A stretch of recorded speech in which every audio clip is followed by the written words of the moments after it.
हम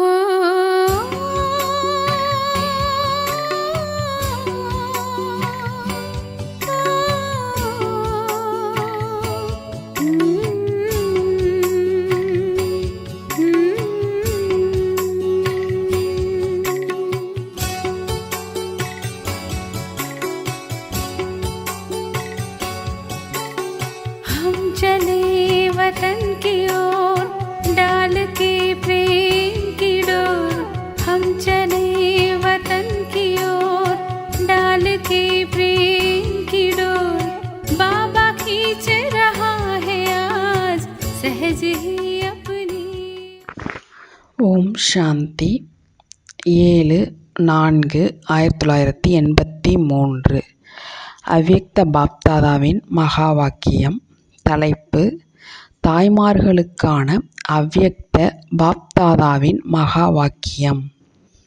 இன்று விசேஷமாக பொறுப்பாளராகியிருக்கும் இரட்டை சேவாதாரி பாப்தாதாவின் அன்பிற்குரிய தாய்மார்களுக்கு விசேஷமாக 2 வார்த்தைகள் கூறிக்கொண்டே இருக்கிறோம். தந்தையின் இந்த அறிவுரை என்ற பரிசை எப்பொழுதும் உடன் வைத்துக் கொள்ளுங்கள். 1. உலகத்தில் குடும்பத்தில் இருந்து கொண்டே எப்பொழுதும் ஆன்மீக நினைவு, எப்பொழுதும் சேவாதாரியின் நினைவு, எப்பொழுதும் ட்ரஸ்டி என்ற நினைவு, அனைவருக்காக ஆத்மீக உணர்வுடன் நன்மை பயக்கும் பாவனை. எப்படி மற்ற ஆத்மாக்களை சேவையின் பாவனையோடு பார்க்கிறீர்கள், கூறுகிறீர்கள், அதுபோல் நிமித்தமாகி இருக்கும் லௌகீக குடும்பத்து ஆத்மாக்களையும் அதே விதமாக நடத்தி கொண்டிருங்கள். எல்லைக்கு உட்பட்டதில் வராதீர்கள். என்னுடைய மகன், என்னுடைய கணவன் என்பதில் வராதீர்கள். அனைவருக்கும் நன்மை ஏற்படட்டும். ஒருவேளை என்னுடையது என்பது இருக்கிறது என்றால் ஆத்மீக பார்வை, நன்மை பயக்கும் பார்வை வைக்க முடியாது.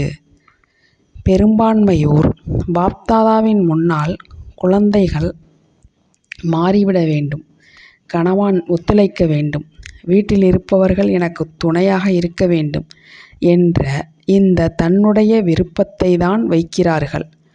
ஆனால் அந்த ஆத்மாக்களை மட்டும் தன்னுடையவர்கள் என்று நினைத்து ஏன் அந்த விருப்பத்தை வைக்கிறீர்கள்?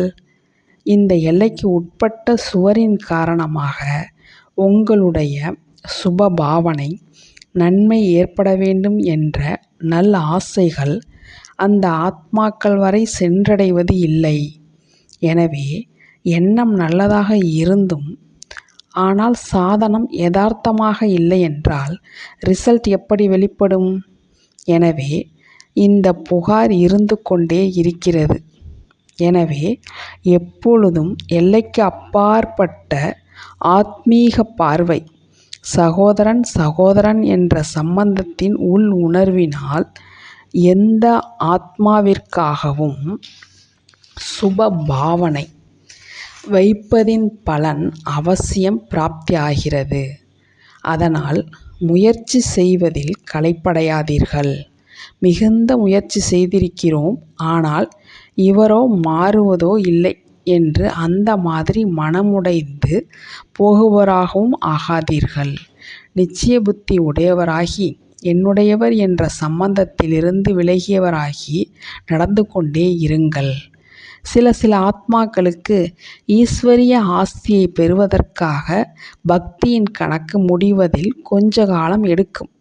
எனவே பொறுமையாக இருந்து சாட்சி என்ற நிலையில் நிலைத்திருங்கள். நம்பிக்கை இழக்காதீர்கள். சாந்தி மற்றும் சக்தியின் சகயோகத்தை ஆத்மாக்களுக்கு கொடுத்து கொண்டே இருங்கள். அந்த மாதிரி நிலையில் நிலைத்திருந்து குடும்பத்தில் ஆன்மீக பாவனை வைக்கக்கூடிய இரட்டை சேவாதாரி ட்ரஸ்டி குழந்தைகளின் மகத்துவம் மிக உயர்ந்தது. தன்னுடைய மகத்துவத்தை தெரிந்து கொள்ளுங்கள். அப்படியானால் 2 வார்த்தைகள் என்ன நினைவு வைத்துக் கொள்வீர்கள்? பற்றுதலை வென்றவர், எல்லைக்கு அப்பாற்பட்ட சம்பந்தத்தின் நினைவு சுரூபம். மேலும் இரண்டாவது, நான் தந்தையின் குழந்தை. தந்தை எப்பொழுதும் என்னுடன் இருக்கிறார். தந்தையுடன் அனைத்து உறவுகளையும் வைத்துக்கொள்ள முடியும் இல்லையா? இந்த 2 விஷயங்களை விசேஷமாக நினைவில் வைத்து கொள்ளுங்கள். பாப்தாதா ஒவ்வொரு சக்தி மற்றும் பாண்டவருடன் தனிப்பட்ட முறையில் பேசிக்கொண்டிருக்கிறார் என்று அனைவரும் யோசிக்கிறீர்கள்தான் இல்லையா? சபையில் இருந்த போதிலும் அனைத்து குடும்பத்தில் இருப்பவர்களுடனும் பாப்தாதா விசேஷமாக தனிப்பட்ட முறையில் பேசிக்கொண்டிருக்கிறார். பொது இடத்திலும் தனிப்பட்ட முறையில் பேசிக்கொண்டிருக்கிறார். புரிந்ததா? ஒவ்வொரு குழந்தைக்கும் மற்ற ஒவ்வொருவரையும் விட அதிக அன்பு கொடுத்து கொண்டிருக்கிறோம். எனவேதான் வருகிறீர்கள் இல்லையா? அன்பு கிடைக்கிறது.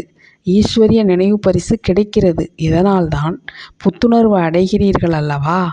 அன்பு கடல் ஒவ்வொரு அன்பிற்குரிய ஆத்மாவிற்கும் அன்பின் சுரங்கத்தை கொடுத்து கொண்டிருக்கிறார்.